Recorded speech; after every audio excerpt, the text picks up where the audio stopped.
Ladies and gentlemen, boys and girls, if you want to cast your eyes out to the left, you'll hopefully, up in the sky there, catch a glimpse of the 4 chipmunks running in. Ladies and gentlemen, we give you the Red Sparrows.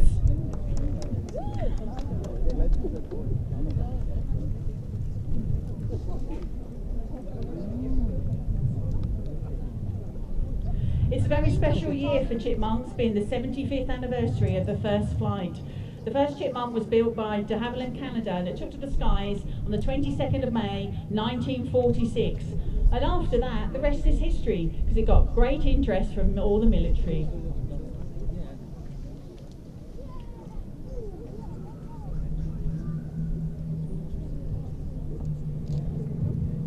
The Red Sparrows here today. We've got 4 different chipmunks up there.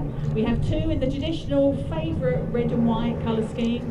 We have the Canadian one, which is bright yellow, you can't miss that one. And leading them, we have the silver.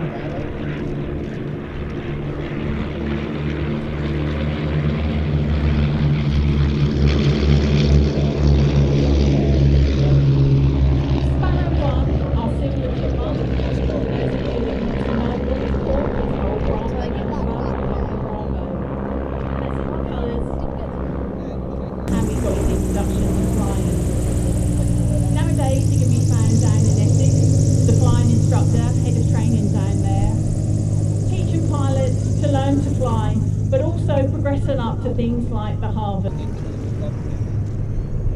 Sparrow number 3 is the other lovely red and white one. That's Gold Papa Foxtrot Alpha Whiskey, and that's being flown by Tom Turner. This aircraft was part of the team that took Merlins over Malta, and they took a Hurricane and a Spitfire back to the land of island of Malta.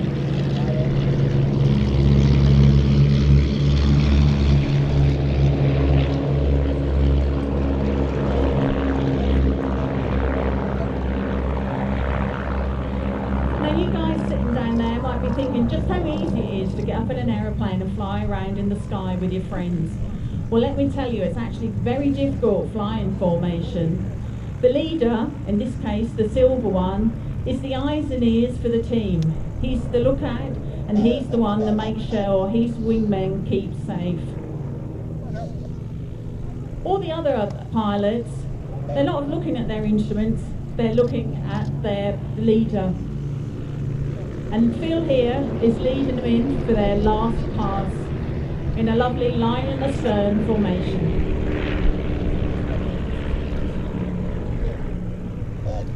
Ladies and gentlemen, eyes in front of you, cameras at the ready.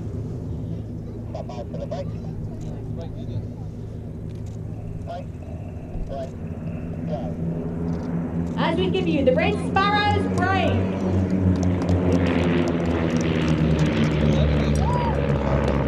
Let's give him a big round of applause and a thumbs up. Thank you, Nigel.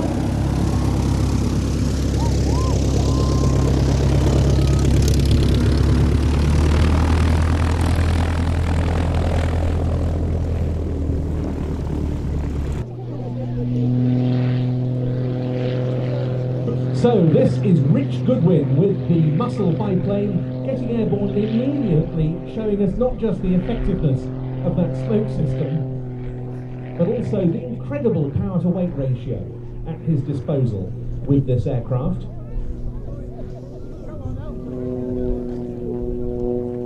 A significantly uprated Lycoming engine, also a propeller optimised for aerobatics.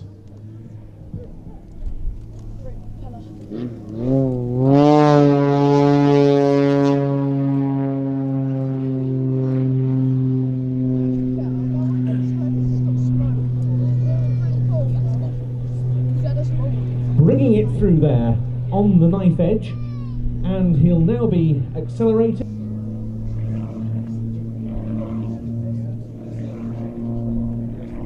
This display in this aeroplane incorporates a number of manoeuvres that Rich performed in the past with the previous Muscle biplane, but this latest incarnation taking things a step further still. Is he going to do it spinny thing again? Showing that incredible rolling, one way then the other.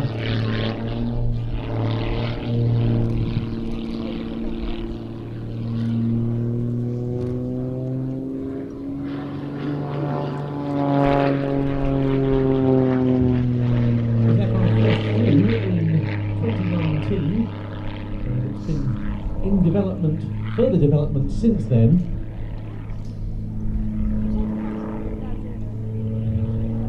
Display aerobatic flying to this day, really showing us something of the speed of this modified S2S model as Rich runs in and pulls vertical for a climbing rolling tower.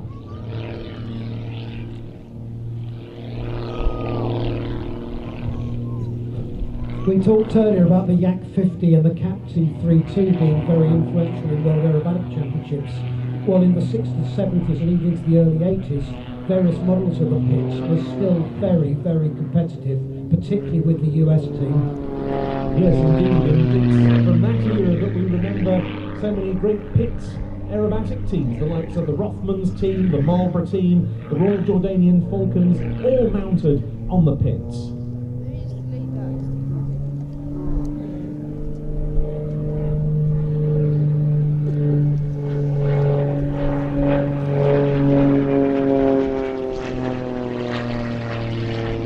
Sponsorship very important to Rich too as he goes about his business on the display circuit. An engineering company called Anana is his main title sponsor, and they're helping fund the development of the jet pits, the ultimate biplane as Rich calls it. Rich himself took up aerobatics initially through the competition world before joining the display circuit a few years ago.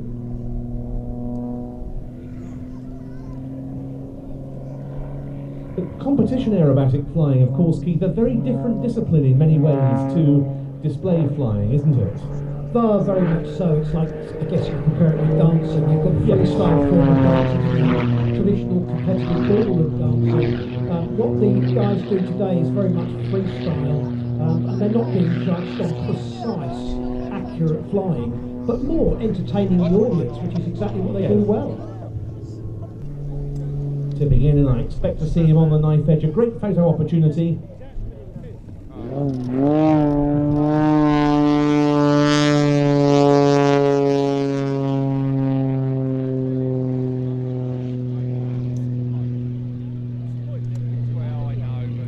What a performance. Rich Goodwin with the Pitts S2S.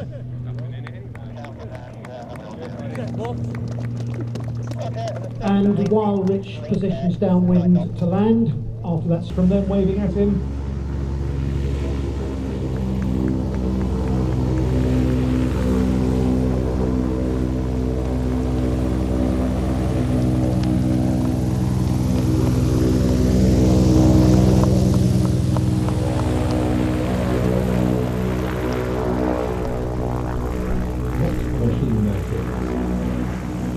Now we're coming towards the traditional centrepiece of every little Gransden The morning sun, and when the night is new, I'll be looking at the moon, but I'll be seeing you.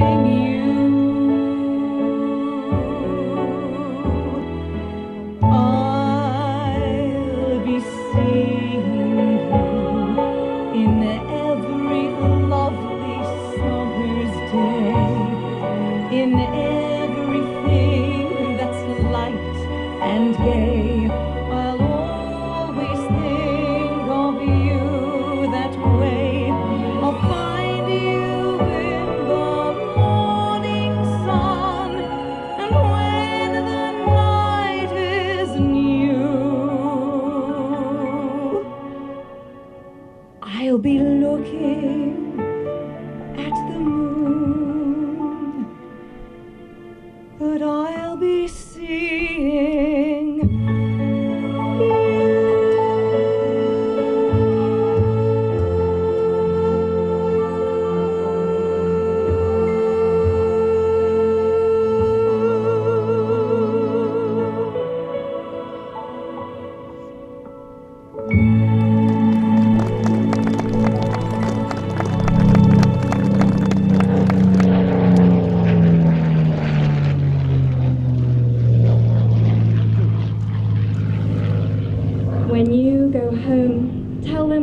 and say, for your tomorrow, we gave our today. Thank you for your time.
Having just mentioned the Lancaster, it's worth saying that former Bomber Command pilot George Dunn, recipient both of the DFC, the Distinguished Flying Cross, and France's Légion d'Honneur, who flew Handley Page Halifaxes and de Havilland Mosquitoes on 44 operations during World War II, is with us today. A very warm welcome, George. And he's signing copies of his book entitled Resolute on the Fighting High stand, and 10% of all sales go towards children in need. So do go along and buy that, and do indeed otherwise do what you can to support children in need here at Little Gransden today, because that's what this event is all about.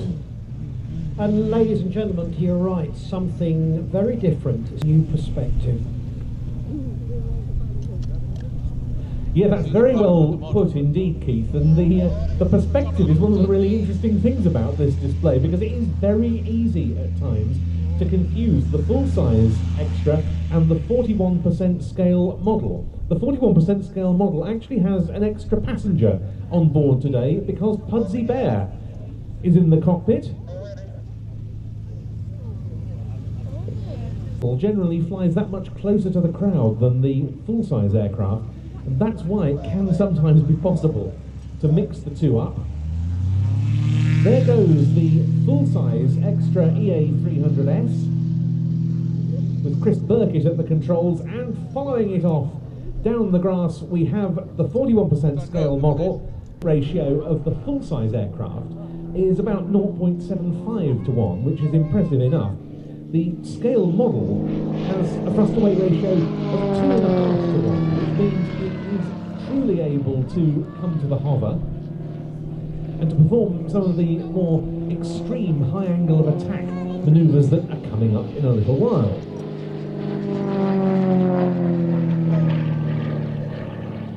And all the while, just as he would if he had another full-size aircraft in formation with him, Chris is calling the shots to Mike over the radio.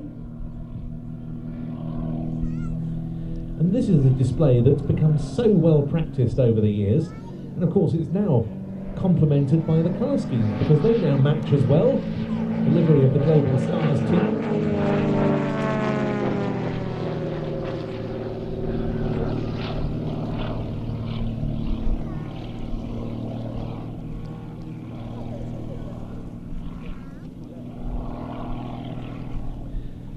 That model, built by a company called Krill, it's just under 3 metres long and just over 3 metres in wingspan. It costs £6,500. And when it shows us what it can do on its own, it's able to hang on the propeller at just between 30 and 50% throttle. It doesn't entirely replicate the full-size original. The design's been tweaked in a few ways in order for it to be able to perform some of the more absolutely extreme manoeuvres, the sort of post-stall manoeuvres. Look at them performing those synchronised.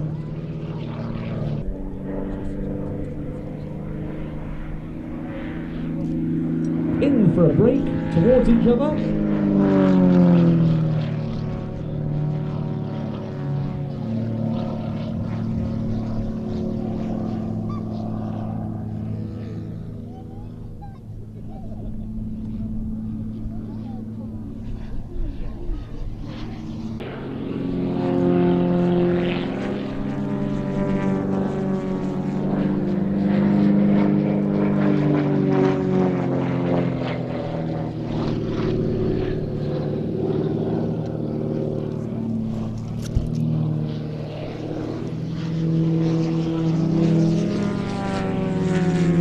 Incredible strength in the extras airframe, not least from the carbon fibre that makes up a good proportion of its construction.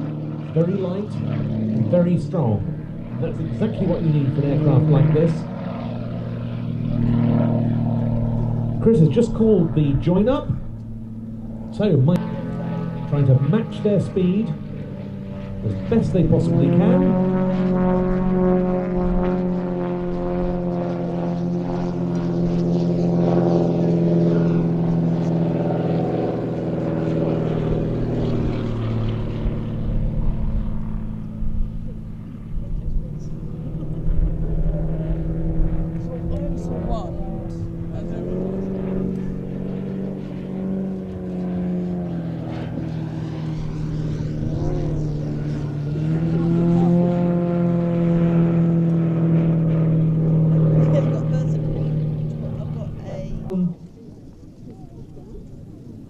Chris Burkett.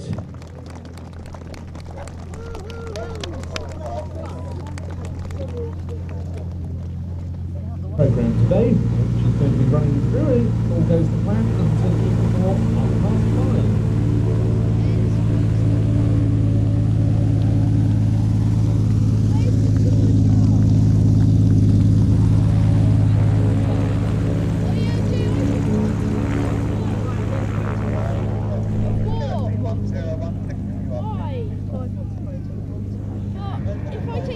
Well, the next two items reflect the part played in the development of aviation by one of the most famous names in British engineering. I'm talking about Rolls-Royce.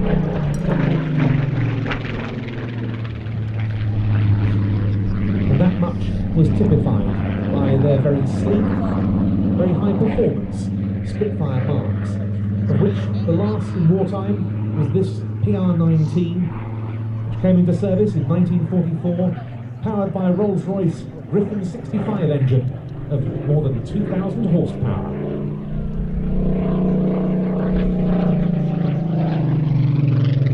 Horsepower. Things moved a long way very quickly during the war.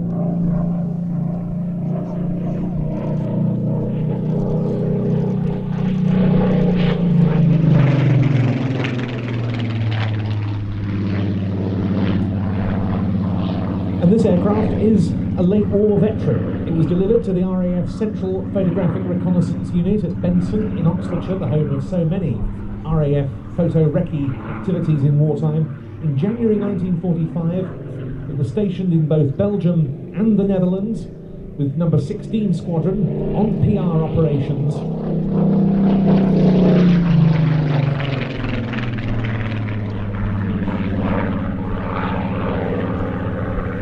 And it was one of the Spitfires that took part in the famed Operation Crossbow missions, seeking out the German Vengeance weapons, V1 and V2 sites, that would then be the subject of Allied air attack.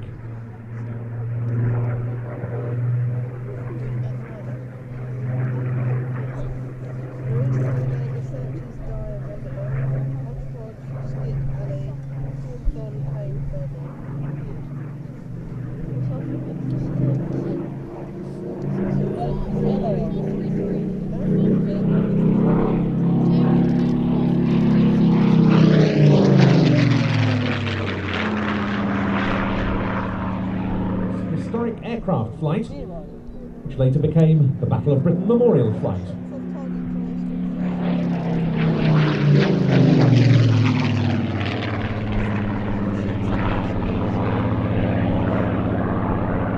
Later it was sold by the RAF into civilian hands, subsequently passing into the ownership of Rolls-Royce, and it's been with them ever since, for nearly 25 years now.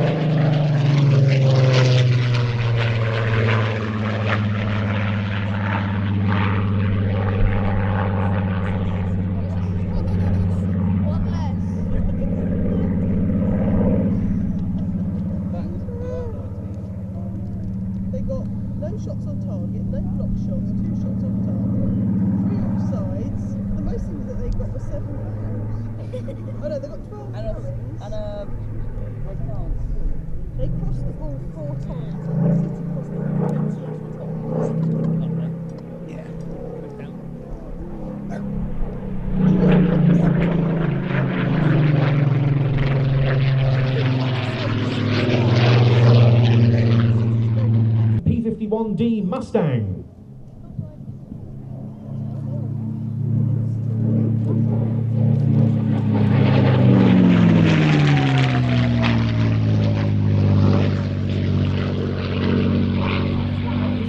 Fighters for the Royal Air Force.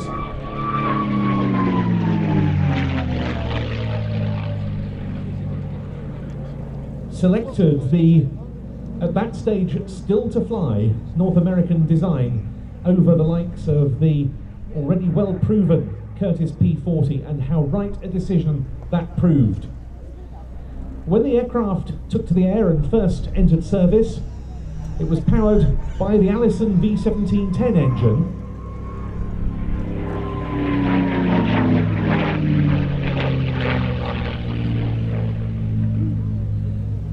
And while it was an excellent airframe, and the Allison was a very dependable power plant, and it, in Allison engine form, was an outstanding mount at low level in the Army cooperation and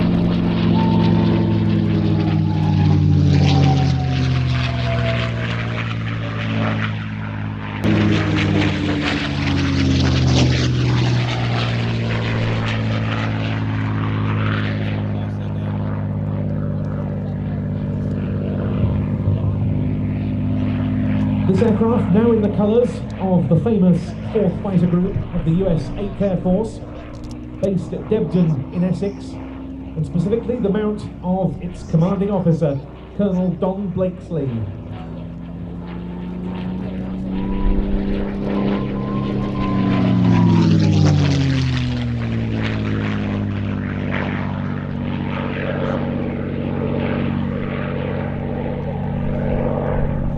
Blakesley flew more combat sorties than any other American fighter pilot.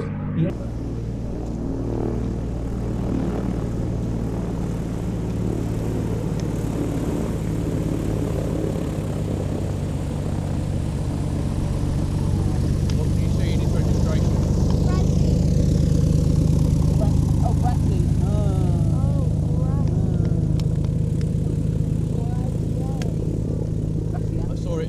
surfing the other week. Thank you. Spanish. Training aircraft, the likes of the F-8L Falco spring to mind, and so does this, the very elegant Sci Marchetti SF-260.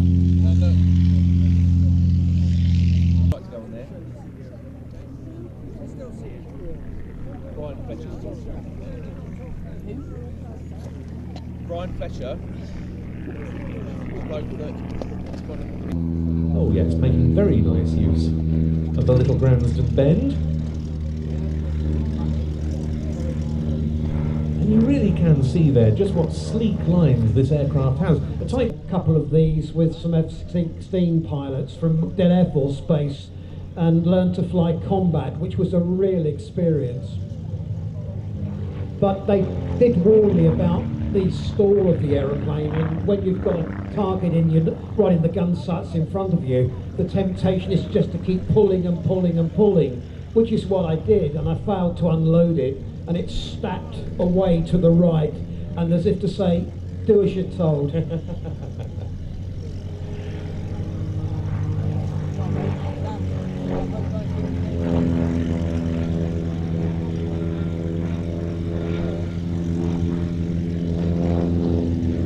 very popular Lycoming 0540 engine of 260 horsepower, hence the name SF260. And Stelio Frati's very aerodynamic airframe make for a very efficient aircraft. It can cruise at 180 knots. It's got 1,100 nautical miles range, which is aided by those tip tanks carrying extra fuel. And all this in an aircraft that first appeared in 1964. And this example is one of the oldest around. In fact, it's the oldest one still flying. It was first registered in Italy in 1966.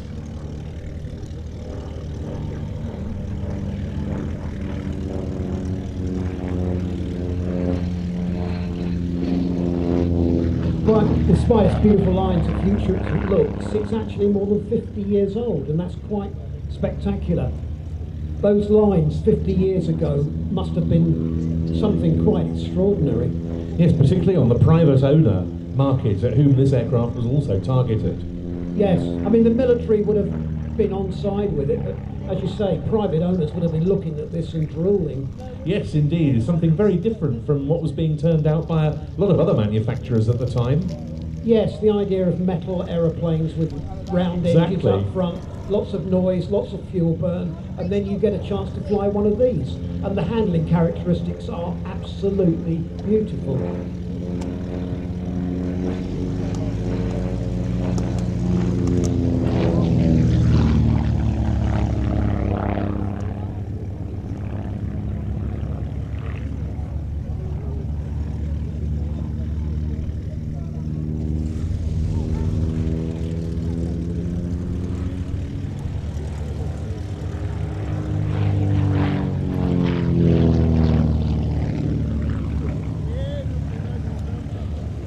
Freeland bought this aircraft in 2014, having learned to fly for his 40th birthday.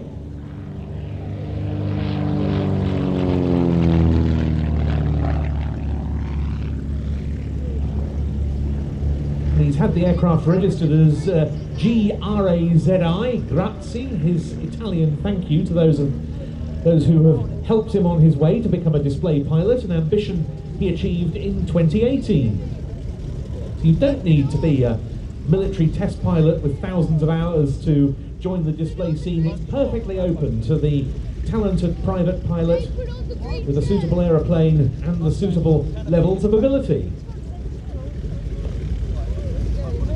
And also willing to put in the effort and the hours to make it happen, and to have a mind that's willing to learn from all sorts of good people around you.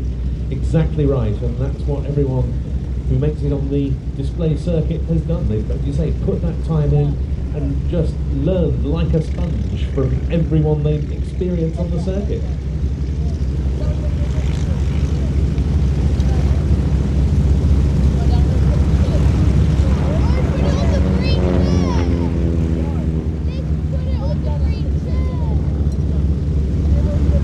not just a trainer and tourer, this aircraft, but also a light attack aeroplane with armed versions of the SF-260, practical, affordable combination for formation fast and individual displays afterwards with the Pratt & Whitney engine 2-seat Jet 3 that's going to be joining us in the overhead. Then we've got the Global Star Team incorporating fantastic solo display in the extra EA330SC, and then the Tiger 9 to close the show, taking us up.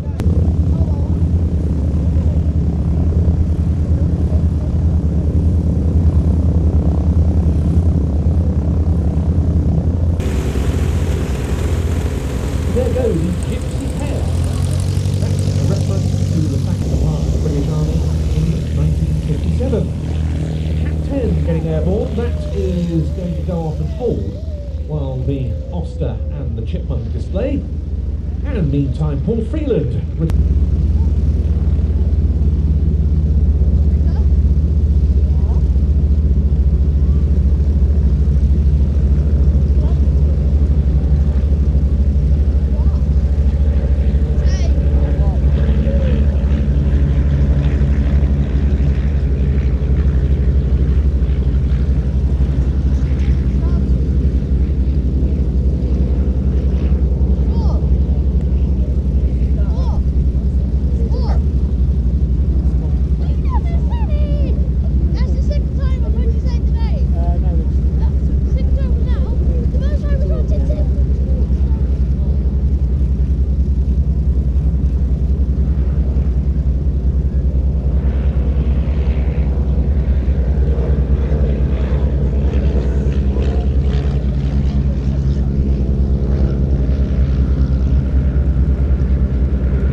The Ulster story is quite fascinating. It began before World War II when a company called Taylorcraft Aeroplanes England obtained a license to build and market the Taylorcraft family of light aeroplanes. The first of them to be built in the UK was called the Plus C.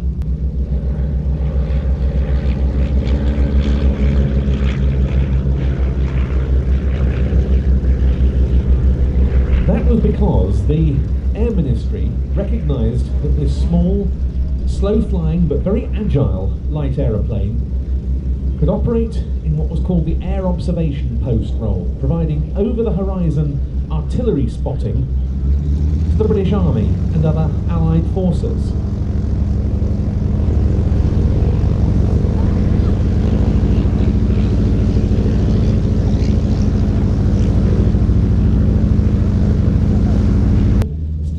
Centre of British Army aviation.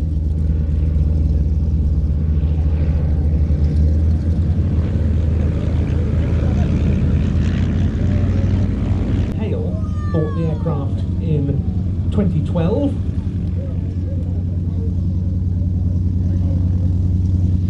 The Chipmunk, meanwhile, used Navy historic flight, and we'll be talking more about them later on when we have one of their aircraft on display. Indeed, and as Debbie Dunlop mentioned earlier with the Red Sparrows, this year is the 75th anniversary of the Chipmunk, and there have been a number of attempts to fly a large formation of Chipmunks in the shape of a 7 and a 5.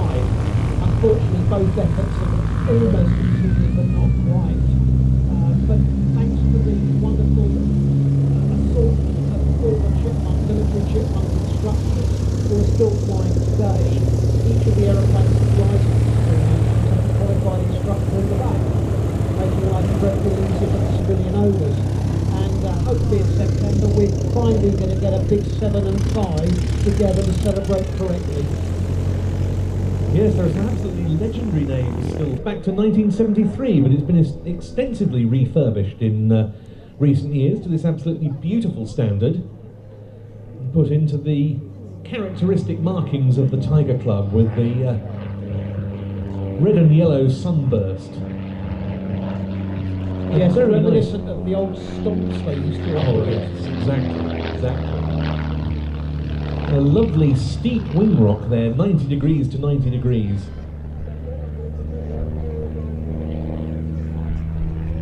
And that was indeed his way of saying farewell, but he is going to be coming into land.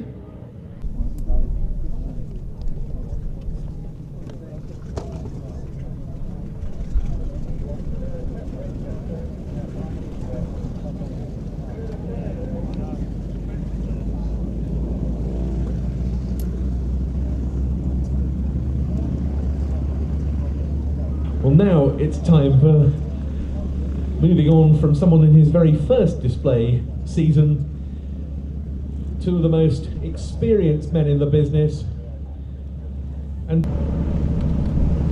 the team leader, Dave Barrell, calls Smoke On Go.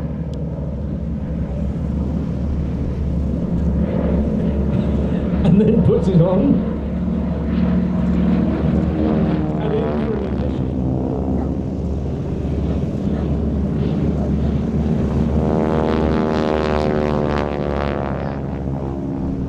And apart from being the coolest, draftiest location during the display, the two girls on top of the wings of the by, the girls, like the aircraft, are usually in formation, whether they're upside down, right way round, or whatever they're doing. Yes, using the swivelling rig that aerospace themselves developed. The two girls on the wings today are Kirsten Popjoy on the lead aircraft and Libby Dover-Smith following on.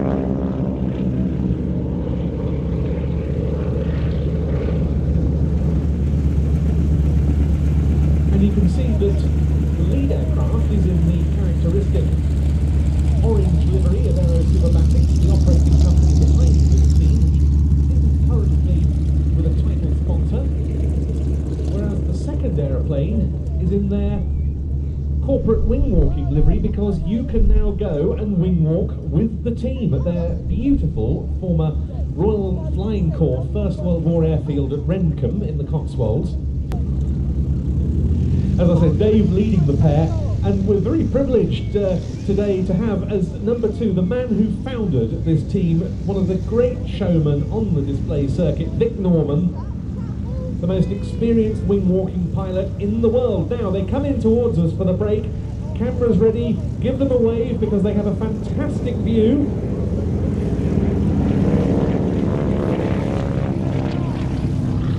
They have the best seats in the house up there, there's no doubt, but as Keith was saying, it is extremely windy.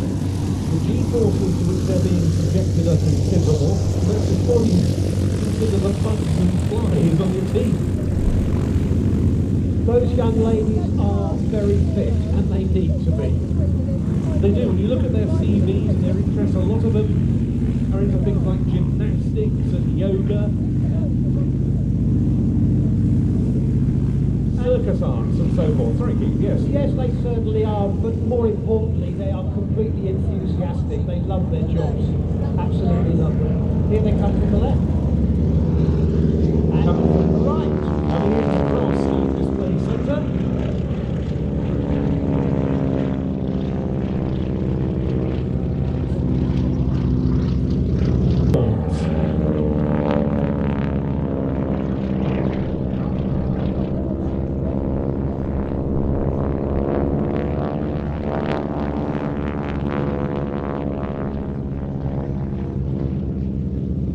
Flying on the number two aeroplane is Libby Dover-Smith, who joined Aero Superbatics in 2004 when the team was still sponsored by Utterly Butterly, one of the many sponsorship incarnations they've been through over the years. They were the Crunchy Flying Circus for a long time, then Utterly Butterly, Team Gino and the Wing Walkers.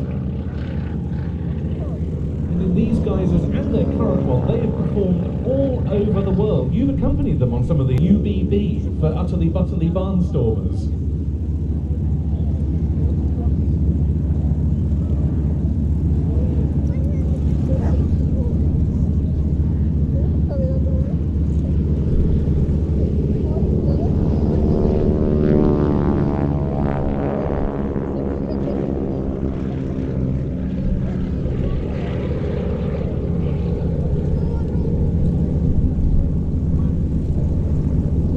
And it's during these last...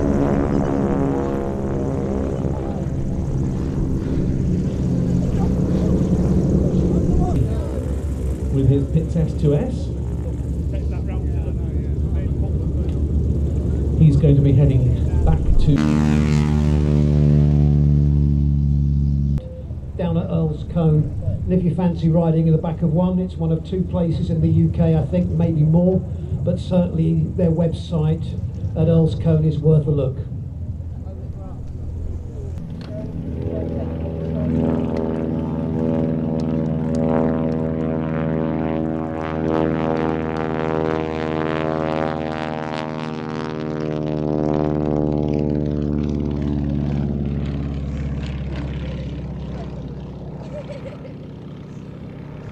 This aircraft was originally developed by Stinson Aircraft of Wayne in Michigan as an affordable and rugged cabin monoplane. The first model, the 4-seat SR Reliant, appeared in 1933 when it cost just under $4,000 new. It proved an immediate sales success with private owners, corporate customers and commercial operators.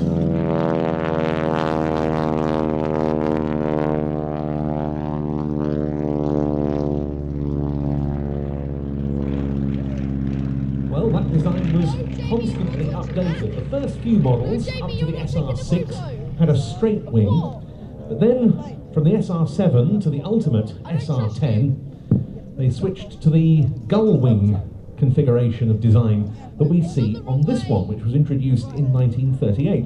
1,327 were built for civilian use, and yet more, including this one, for military operations.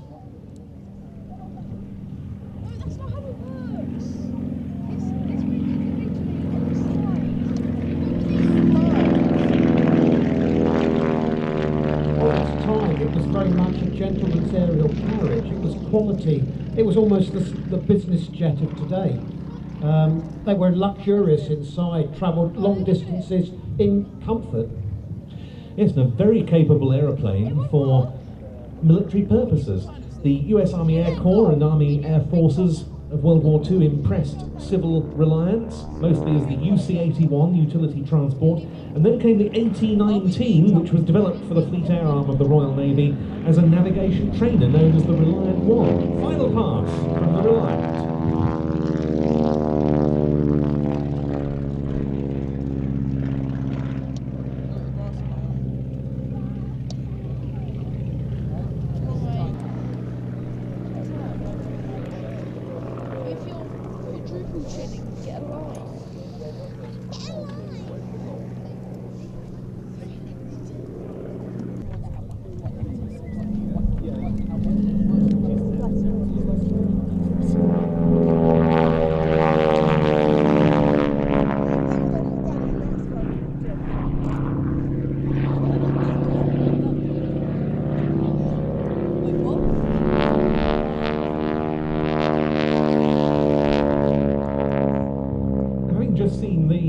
Stearman Cadet on display with the Aero Superbatics wing walkers.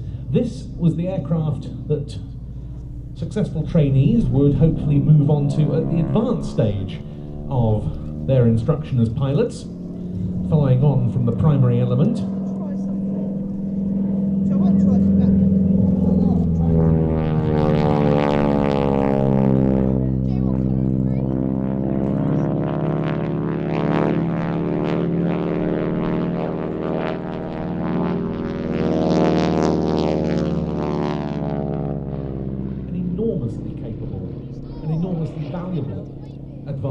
Trainer, valuable in the sense that it proved a vital asset to the United States military and British and Commonwealth forces during World War II. But today, probably about as sought after as it's ever been, with the rise in warbird experience flying.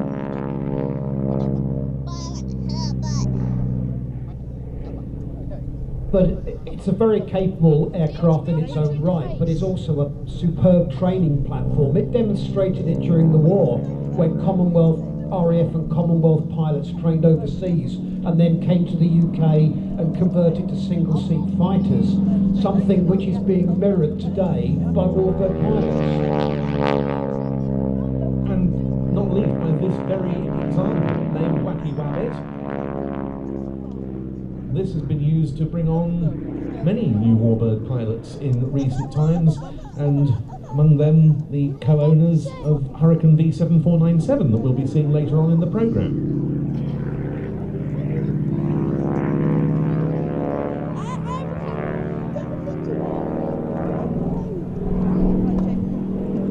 I guess it says a lot for a design if 80 years after it made its first flight, still serving the same purpose it was originally designed to achieve all those years ago.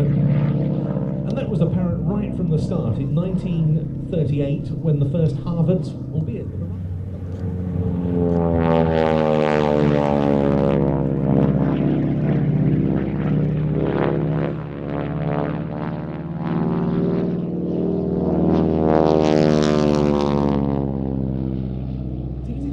so well known did North American aviation become for aircraft like the P-51 Mustang and the F-86 Sabre. When it produced the A-16 prototype in the 30s,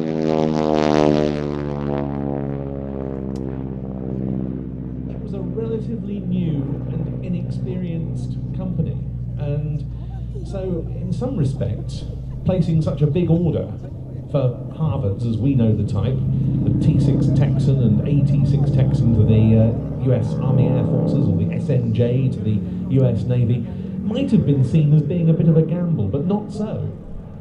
No, indeed, so successful was it, not just with this, but with other subsequent designs.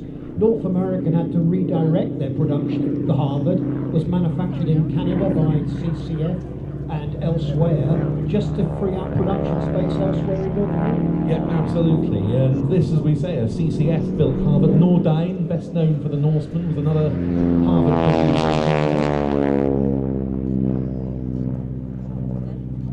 Such a good trainer because it shares some of the attributes that you go on to experience with the heavier metal that you'd hopefully, if successful, progress to fly. Yeah, there is a school of thought actually that says these are not the easiest aeroplanes to fly. And I've heard a number of Mustang pilots say that if you've done 10 hours in a Mustang, you're ready to go solo in a T6, which I think puts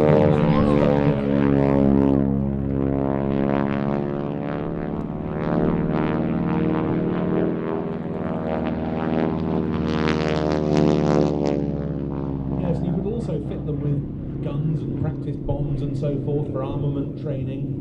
Yes, they were used by a certain number of extreme air forces in Africa, I think in around the 70s, and certainly were dropping bombs and Well, we used them in an armed role in the Malayan emergency in the 50s in the RAF, and the French Air Force used them a lot in Algeria as counterinsurgency aircraft as well, before moving on to perhaps more capable aircraft like the Fennec version of the T-28, for instance, or the Douglas Sky Raider. And despite their relative complexity, they were quite easy aircraft for engineers to maintain in pretty rough terrain, so in desert environments.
thoroughly enjoyed the sound and the sights of that aeroplane. Yes, that was a splendid routine by President Old Warden in May of this year.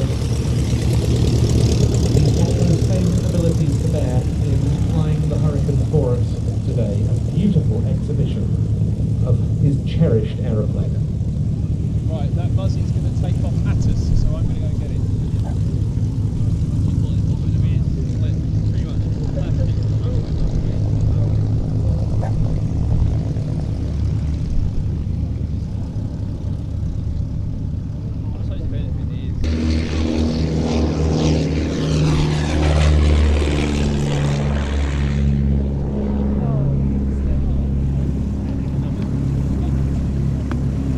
Miles Aircraft saw the pit. They made it into a twin, gave it twin fins and rudders, and electrically advanced feature for its day. Its short takeoff and landing attributes made it extremely attractive. This aircraft was able to take off, if performing to its maximum, in just 120 yards into a 5 mile an hour headwind, and has a stalling speed of just 35 miles an hour to be completed by other firms.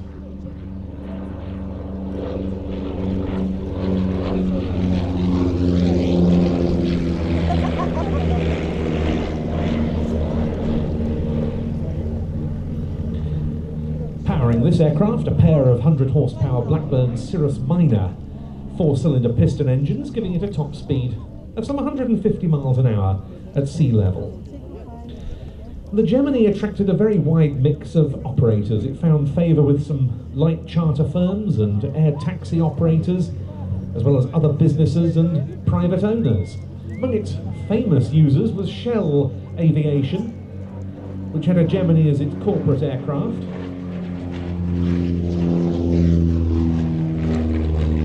And that one was flown often around Europe, the Middle East and Africa by no less an individual than Douglas Bader when he was an executive of Shell Aviation.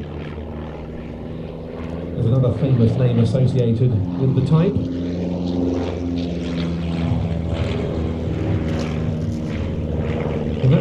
Henshaw, the man who broke the London to Cape Town record in the Percival Mughal in 1939 and then was such a legendary test pilot for Vickers Supermarine during World War II. He worked after the war for Miles Aircraft and ferried one of these Geminis out to the Belgian Congo.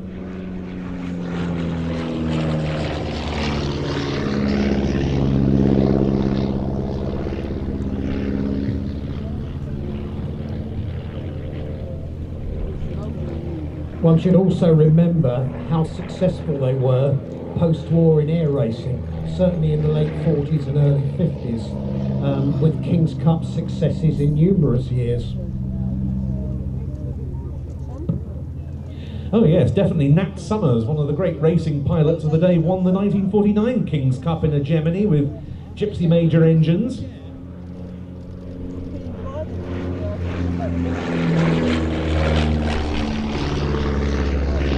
Fred Dunkley used one with Cirrus Minor engines, but with a more streamlined fuselage and hotted up engines to great effect in air racing, and he would achieve speeds in excess of 170 miles an hour in a Gemini. When I first started following aeroplanes and cycling to various airfields, one of my home bases was Elstree, and in those days it was full of Miles Messengers and Miles Geminis. And unfortunately, around that time, glue failure became a problem, or wood rot, as it was quite often known. And many of these aeroplanes ended up as bonfires. And it's so sad, which makes this aeroplane very, very rare.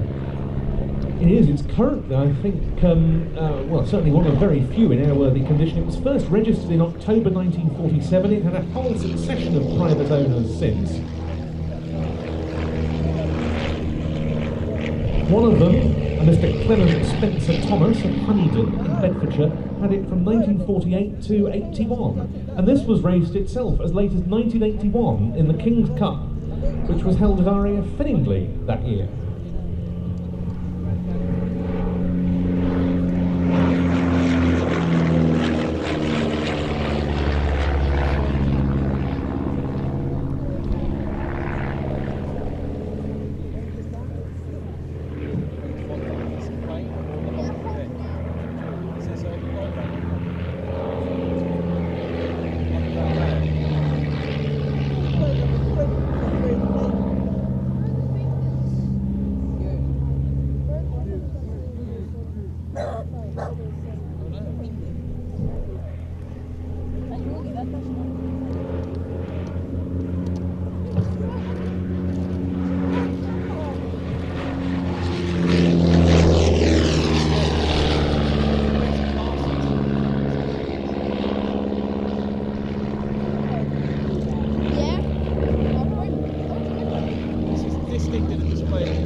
This aircraft was bought by its current owner, Stu Blanchard, in late 2017. He has become a great Miles enthusiast. He's got a rare M48 version of the Messenger and the only airworthy Miles Mercury in his collection, both under restoration.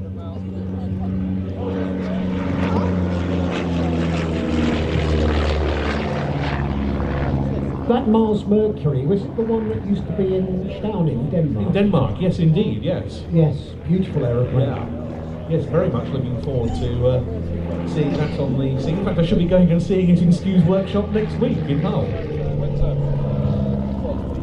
He flies this aircraft with great verve, and it's always been a very sprightly performer, the Gemini, hasn't it? Very much so, as its air racing history lays out.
and in southern France, as well as flying patrol and bomber escort missions.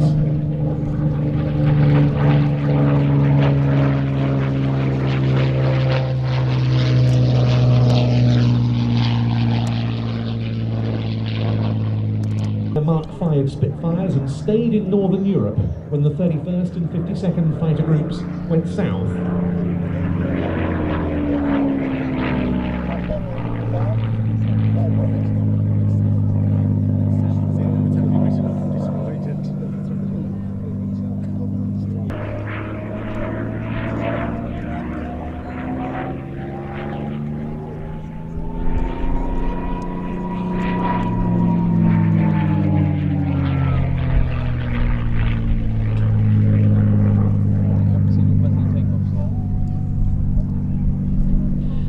Combat veteran for its service with the 352nd Fighter Group, part of the US 8th Air Force in East Anglia, stationed at Bodney, and an airframe that during World War II notched up several confirmed aerial victories.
Oklahoma in 1928. And this design, the 7W Executive, was the brainchild of its founder, William Skelly. He was a former oil baron who wanted to produce a modern executive transport for well-heeled businessmen such as himself. The industrialist J. Paul Getty took over the company in 1935, and the following year, the first Model 7 Executive took to the air.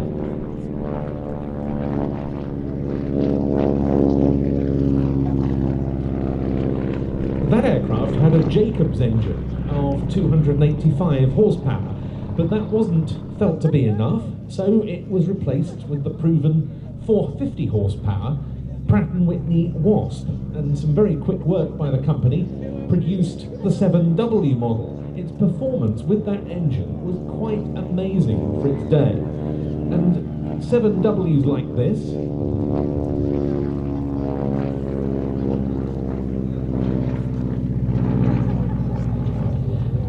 indeed took part in the transcontinental Bendix Trophy air races across the continental United States. Not just aircraft like this, but in fact this very example did so. It took part in the 1938 Bendix Trophy from Burbank, California to Cleveland, Ohio, finishing in 6th position.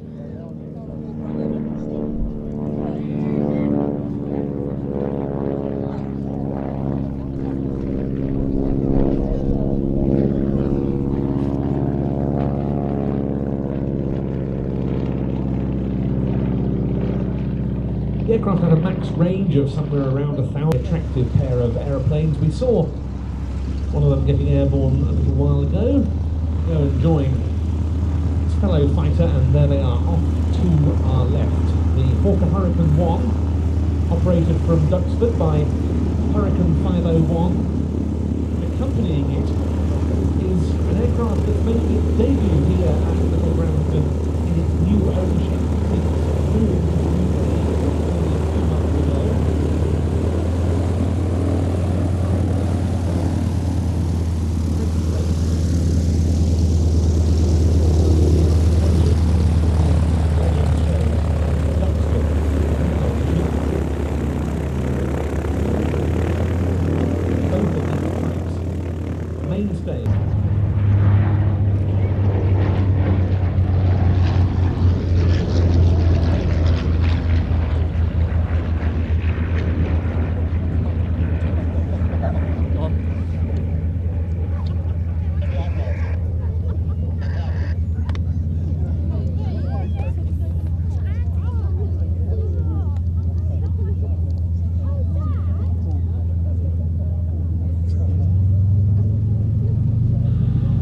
We'll see this Pratt & Greater London.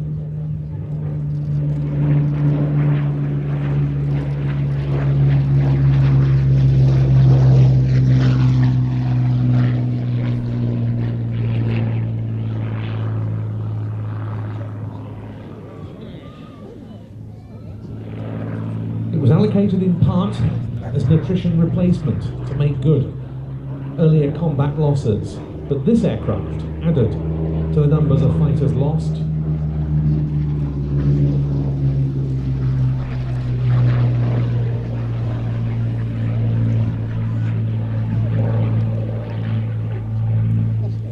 When on the 28th of September 1940, after only 7 operational sorties had been notched up, it was shot down over Kent by a Luftwaffe Messerschmitt Bf 109 fighter. The pilot, Pilot Officer E.B. Rogers, survived, taking to his parachute and bailing out successfully. The aircraft crashed, and that could have been the end of the story had it not been many years later excavated and put through a full restoration to flying condition by Hawker Restorations.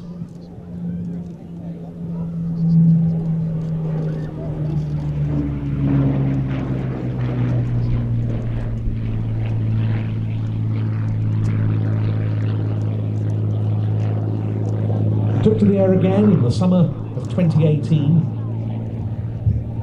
and is now operated by Hurricane 501, a group that takes its name from the squadron with which this aircraft operated 81 years ago.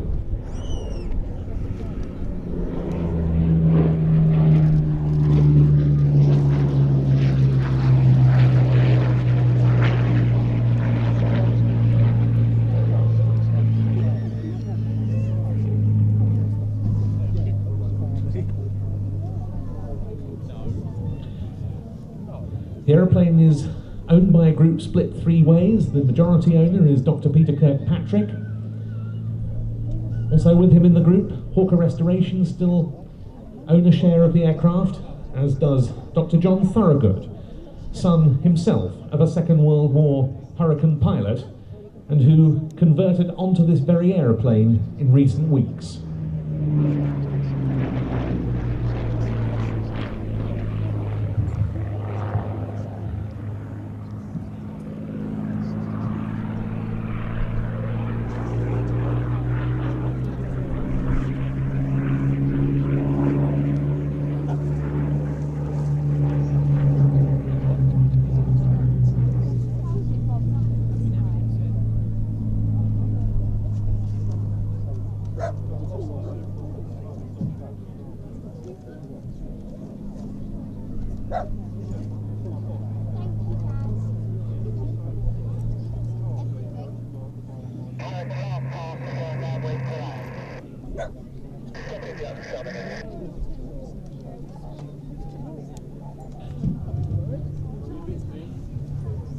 Final pass from the Hurricane 1 V7497.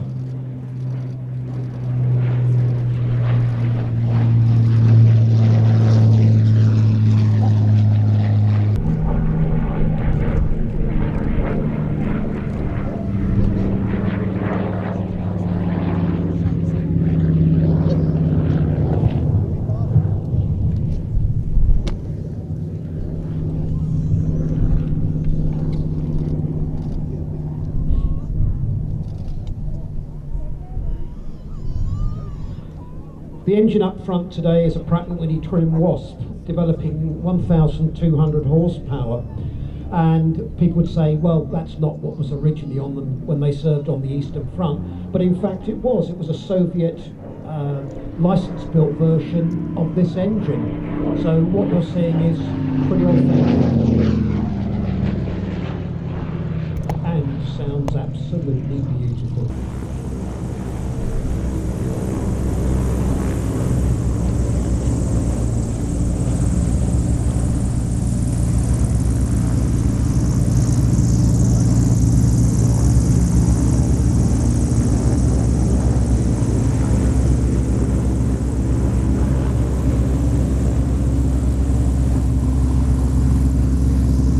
This aircraft was originally constructed in 1945 and later served in Egypt. In the 1980s it went with a large batch of other jets was supplied by a French organisation, and a production line was set up in Romania.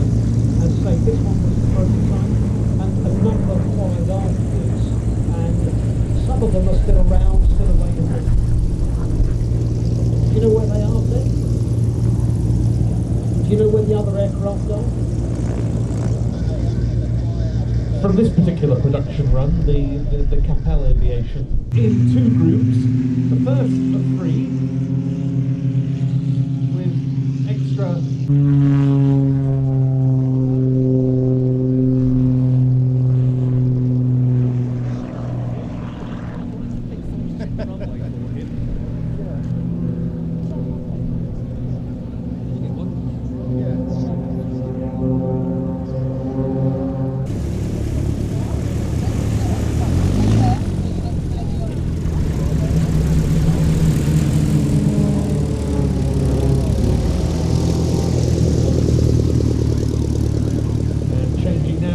trail formation. Are they backtracking, Daniel? Are they Getting into a close line astern. There he goes, creating a really beautiful shape in the sky.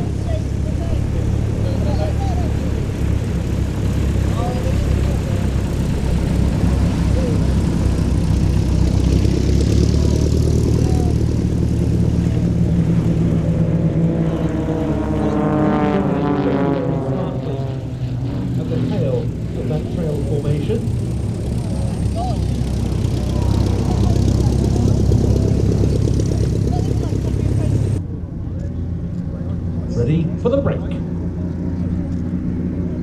Go, calls Mark Jeffries, and they split apart.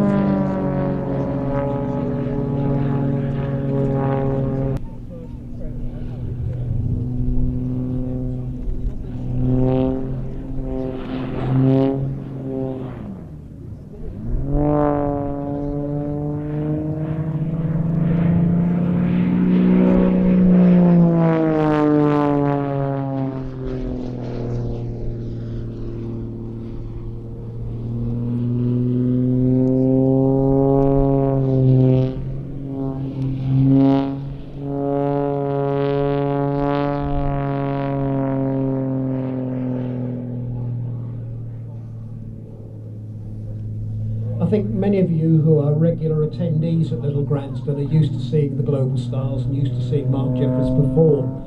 But please don't become just to say, well, it's just another. It's not. This is pretty special. 4 dissimilar aeroplanes, 4 superb pilots, and a really superb performance of aerobatics at its best. And one that, as the team's name suggests, has been seen and enjoyed all over the world on some of the very extensive overseas tours they did, we have to say, before COVID set in, and which I'm sure they'll be doing again. Indeed, I think they're going to be on their travels again in the next few months. But they've certainly, to my knowledge, have been to China 3 times, Mongolia, India, and other destinations, Hong Kong, I think, for the bridge opening. They just travel all over the place, and they're in such demand because of the outstanding level of performance they offer. And again, as we were saying with the wing walkers earlier, it's just not a type of display that a lot of people in those countries will necessarily see on a regular basis. We're rather blessed here, aren't we, with lots of top-level acts, but there isn't such an air show scene in those countries. No, we are very fortunate. We take some of it for granted. We just shouldn't do it. But when you take a group like the Global Stars overseas, particularly the Chinese, the response was phenomenal. And the crowd lined up, just stand and applaud as they come back in.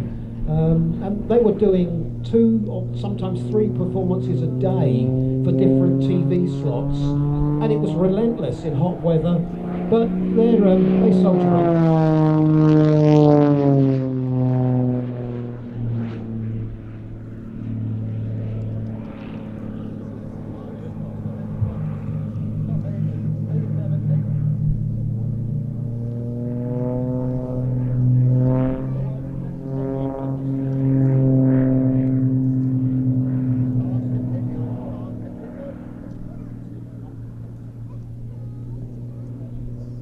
Very experienced glider pilot Chris Heames, as Mark rolls around their smoke trails. Watch the rejoin.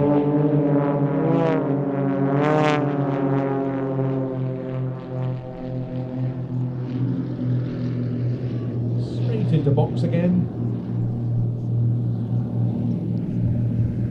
And that's an excellent example of the sort of management that's required by the leader of a formation, isn't it? To enable the boxman to get so smartly back into formation. Well, they don't call him leader for nothing. He does lead the team and puts everything where it should be, flying perfect speed for the other guys to fly on and around him.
The 4-ship now coming in for a loop.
onto the display line.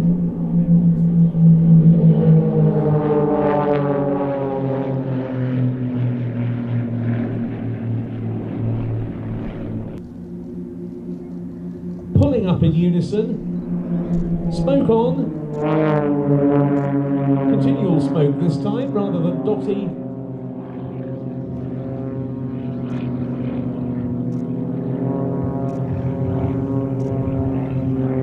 And there's the double heart. That was the 2021 Global Stars. And no. Because this is a team whose members are based at various locations around the UK. It's a pleasure to have them all here.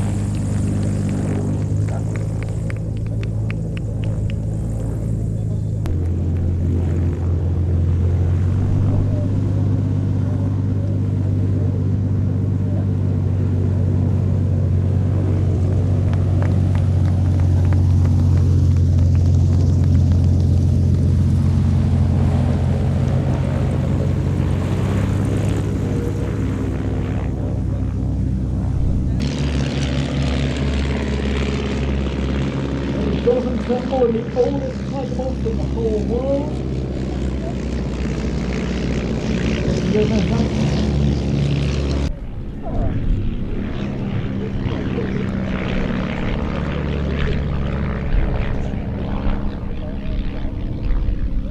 Now they're going to turn and charge towards each other.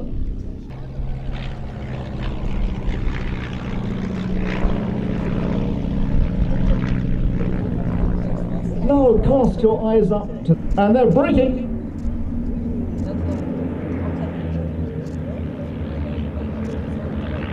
Wonderful. There's Nigel Lemon bringing up the rear in that rare Moth Major with a half Cuban. Now the team will put themselves into two opposing lines and they'll do the multi-cross. So it's just like that pairs cross you saw a moment ago, except this time there are between 4 and 5 aircraft to miss. Very good, and indeed a delightful conclusion to our flying programme here at Little Gransden for 2021. Certainly I think he's one of the biggest flying programmes ever seen at this venue. I think this has been the biggest from a pure numbers perspective, and we were very proud of what we've managed to put on the programme today. But what I would like